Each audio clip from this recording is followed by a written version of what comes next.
SMB at saka Rain or Shine. So, makikita natin lumaban yung Rain or Shine.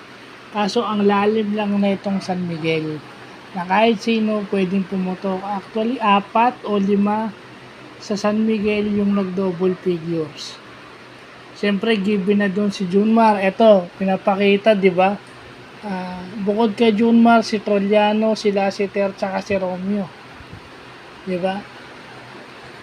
Apat lang yan dun sa 15 na pwedeng umiscore.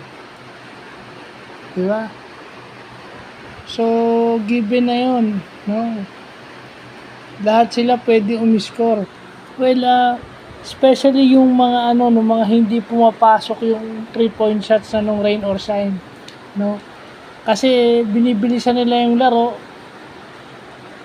inabot na rin sila ng pagod, no? Dahil binibilisan nila yung pace ng laro nila, ang tendency nun mapapagod yung player.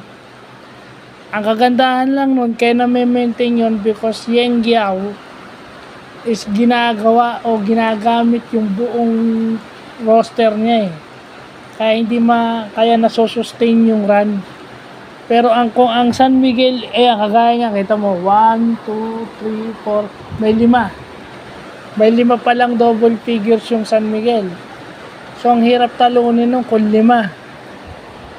At yung dalawa dun sa 5 double figures off the bench. So, paano mo tatalunin yun? Lumaban ng Rain or Shine with the full complement of their lineup. Pero sana next game, makita na natin na si Bo Belga, inaatake na agad ito si Junmar. Diba?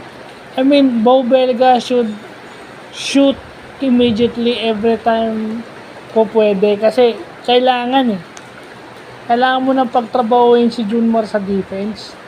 At saka kasi, tanyo, laging may twin tower combination yung San Miguel. First quarter pa lang, ang kasabay na ni Junmar si Rodney Bronreal. So, dun pa lang, lugi ka na sa rebound. Tapos, meron pang Moutaw Tua at saka Junmar. Paano mo tatalunin yun? Isang 6'10 at saka isang 6'8. Di ba? Paano mo tatalunin yung mga kombinasyon na yun? Rodney Bronreal is around 6'6". 6'6 and a half ata to si Rodney Bronreal. So, paano mo tatalunin? Ibig sabihin, kaya magandang umiscore yung San Miguel kasi nakokontrol nila yung boards.